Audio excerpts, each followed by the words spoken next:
Primeiro, eles iam prender o Anderson Torres, ex-ministro da Justiça do Bolsonaro e atual secretário de Segurança Pública do governador passado do Distrito Federal, por cumplicidade com o crime inafiançável do terrorismo, porque ele sabia que iam rolar as invasões de 8 de janeiro e não fez nada. Bom, vamos deixar de lado esse terrorismo, né? E de nos perguntar de que a imprensa nojenta vai chamar alguém como Osama Bin Laden daqui para frente. Né?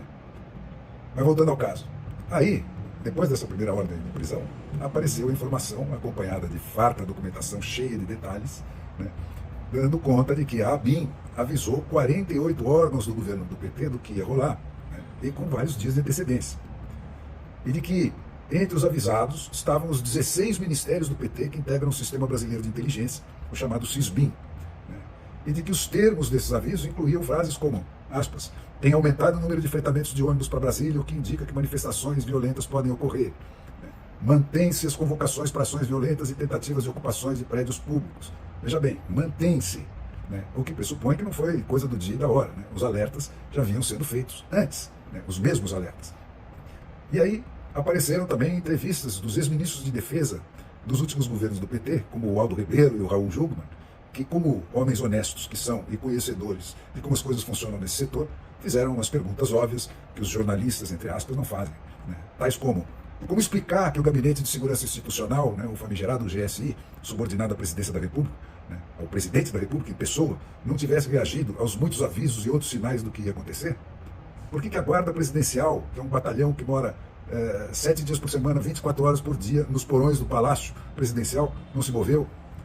Por que o Comando Militar do Planalto, chefiado pelo general G. Dias, né, que é o único que goza da intimidade e da confiança pessoal do Lula, não se mexeu? E apareceram também, né, dezenas de vídeos com personagens notórios do lulismo militante nas redes sociais, depredando os palácios antes da multidão entrar neles. E então, comemorando aos gritos de vencemos, a missão cumprida, e não sei o quê, né, quando a turba finalmente começou a subir a rampa. Eles já estavam lá em cima filmando tudo isso, no segundo andar, né, e quebrando tudo. Né, e os companheiros atrás filmando isso e depois puseram isso na rede ainda. Né. Mas o chato, o incontornável mesmo, foram os flagrantes da alta cúpula do governo fazendo ao vivo e a cores a mesmíssima coisa pela qual estavam exigindo a prisão inafiançável por cumplicidade com o terrorismo do Anderson Torres.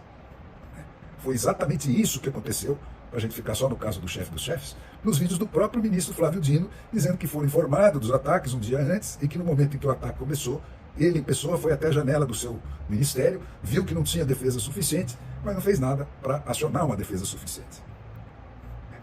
Cara, essa turma não tem recuo, não tem vergonha. Prevaleceu a velhíssima fábula do lobo e do cordeiro. Ah, bom, não dá mais para prender o cara por prevaricação do dever de defender o patrimônio público e a democracia ameaçada? Seus problemas acabaram. Né? A nova ordem democrática Tabajara mandou invadir a casa e todos os meios eletrônicos do ex-ministro, que estava fora do país, né? A casa dele foi invadida sem ele lá dentro, né?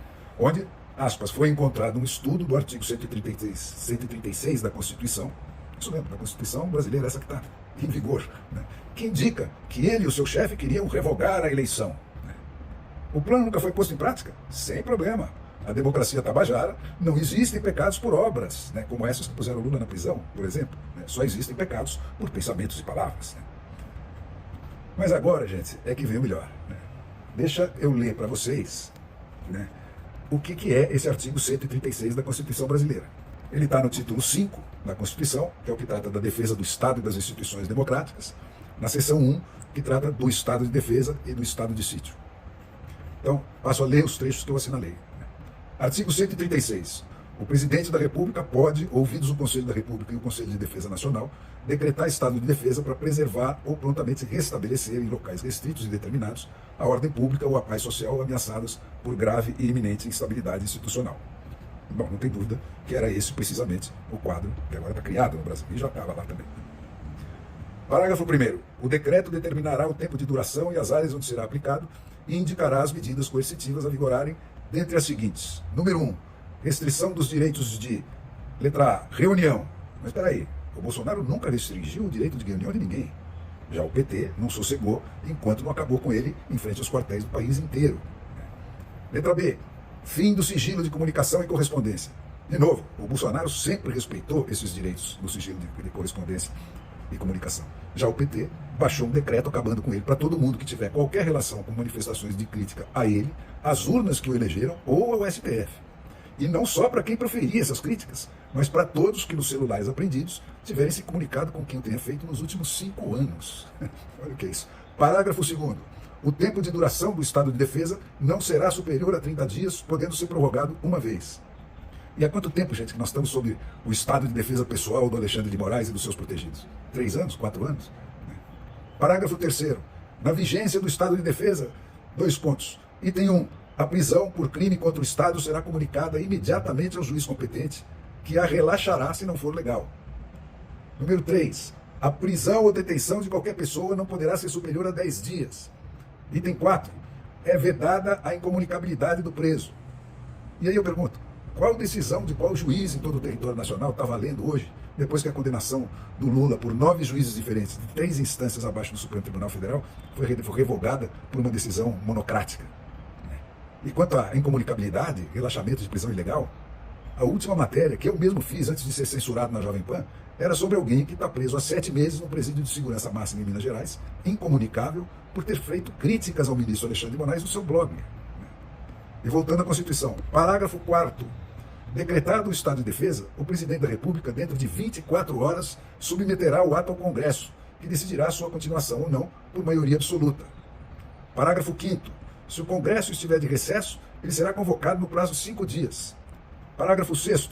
O Congresso apreciará o decreto dentro de 10 dias do seu recebimento. E aí eu te pergunto, que Congresso, gente? Esse que está de cabo a rabo ameaçado de cassação e até de prisão pelo Alexandre de Moraes e pelo Flávio Dino? Que mandato popular continua tendo validade hoje, se não exclusivamente o do Lula, depois da cassação sumária de um governador por uma decisão monocrática?